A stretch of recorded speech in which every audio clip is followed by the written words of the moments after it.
ఒకసారి నాటి మీద పడ్డాయని ఒక ఆయన లేచి మళ్ళీ కుట్టుకుంటే గెట్టుకుంటే కట్టబడి కూర్చొని చెప్తా ఉన్నాడు. అయ్యట్లే మాట్లాడుతున్నాడు, కొడుకట్లే మాట్లాడుతున్నాడు. జై శ్రీరామ్ అంటే కడుపు నిండుతుందా అని నేను అడుగుతున్నా కేసీఆర్. మరి రోజు మసీదులో 5 సార్లు అల్లాహు అక్బర్ అంటున్నారు కదా, దాంతో కడుపు నిండుతుందా? నీకు సాధనైతే నీకు ఉర్దూ బాగా వస్తుంది కదా కేసీఆర్, చార్మినార్ దగ్గరికి వచ్చి చెప్పు జై శ్రీరామ్ అంటే కడుపు నిండుతలేదు కదా. మరి రోజు 5 సార్లు నమాజ్ చేస్తే కడుపు నిండుదని వచ్చి చార్మినార్ కాడ చెప్పు. ఎందుకు ఈ దేశంలో మెజారిటీ ప్రజల్ని ఎన్నిసార్లు అవమానిస్తావు కేసీఆర్? వస్తలేదా నీకు? హిందుగాలు బొందుగాలను ఒకసారి అవమానిస్తే కరీంనగర్ లో నిజామాబాద్ లో నీ బిడ్డలు ఒడగొట్టడానికి ఇంకా బుద్ధి వచ్చినట్లేదు. అయ్యట్లే మాట్లాడతాడు, కొడుకట్లే మాట్లాడతాడు. జై శ్రీరామ్ నా ఇష్టం నేనంట, ప్రజల ఇష్టం ప్రజల నినాదం. నీకేం నొప్పి అవుతుంది? జై శ్రీరామ్ అనకపోతే జై కేసీఆర్ అనాలా? అన్నారు కదా 15 ఏం చేసినావు? జై కేసీఆర్ అని చచ్చిపోయిన శ్రీకాంత్ గారి తల్లి కుటుంబాన్ని గౌరవించలే కదా. అంత సంస్కారం లేనివాళ్ళు కదా మీరు. జై తెలంగాణ జై కేసీఆర్ అంటే లీడర్లు, జై శ్రీరామ్ అంటే తప్పవుతుందా?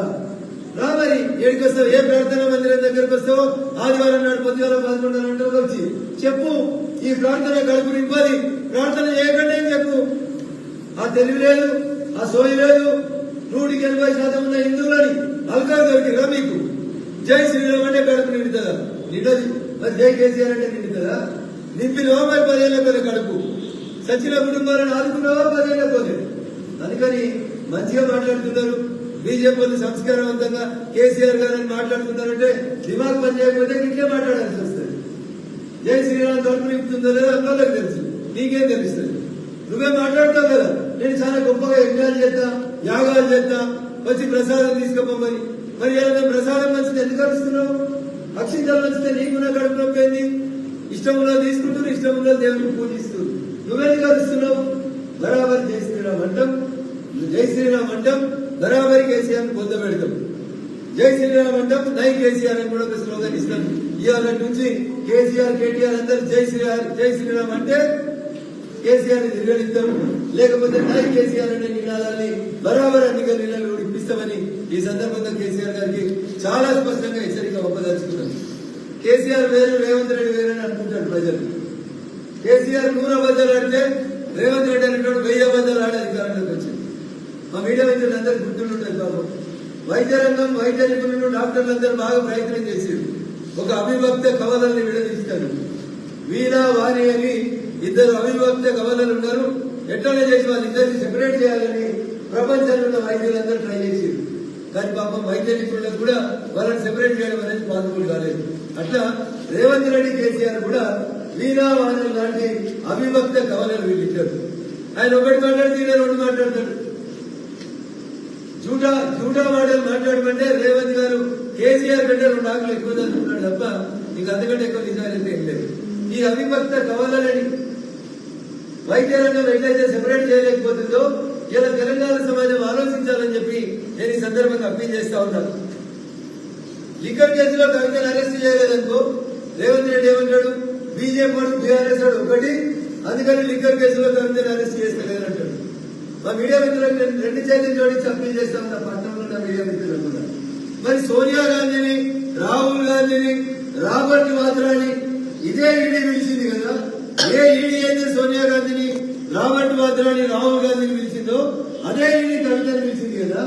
మరి ఏదో కవిత అరెస్ట్ అయితే రేవంత్ రెడ్డి ఏమంటున్నాడు?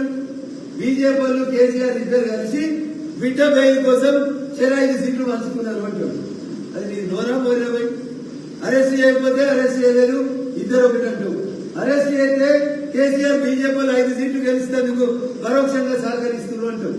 ముందు ఆ నోరుని ఆ మున్సిపాలిటీలో వాడే ఫీనాయిల్ తోటి కడుక్కొని పరిశుద్ధమైన ఆత్మతోటి వచ్చి రేవంత్ రెడ్డి అనేటువంటి మీడియా ముందుకు వస్తే మంచిగా ఉంటుంది అనేది రేవంత్ రెడ్డి గారికి ఈ సందర్భంగా నేను చెప్పదలుచుకున్నటువంటి అంశం. చివరికి ఒక మాట గుర్తు చేసిపోతాను నేను రేవంత్ రెడ్డి గారికి. రాహుల్ గాంధీని తీసుకొని ఒక సభ పెట్టించి చెప్పిండు, కేసీఆర్ అనేటువంటి 1,00,000 కోట్లు దోషిండు, కేసీఆర్ దోసిన 1,00,000 కోట్లని మేము అధికారంలోకి రాగానే రికవరీ చేస్తాం, రికవరీ చేసి గరీబులకు పంచుతాం అన్నాడు. ఎలక్షన్ కోడ్ వచ్చేసరికి 100 రోజులు అయింది రేవంత్ రెడ్డి గారు.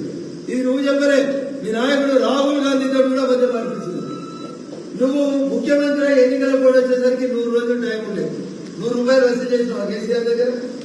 100 పైసలు వసూలు కేసీఆర్ దగ్గర? 100 రూపాయలు వంచినావా? మరి కేసీఆర్ దోచుకున్న సొమ్ము తెచ్చి తెలంగాణ సమాజానికి ఎందుకు వస్తలేవు? కేసీఆర్ జీవో తెచ్చిండారు. జీవో నెంబర్ 51 ఒక జీవో తెచ్చింది. ఆగమాగం అర్ధరాత్రి మీటింగ్ పెట్టి ఏంటిది జీవో నెంబర్ 51? తెలంగాణ రాష్ట్రంలోకి సిబిఐ రావద్దు. దానికి రాష్ట్ర కేబినెట్ ఒక తీర్మానం చేసి ఒక జీవో తెచ్చింది.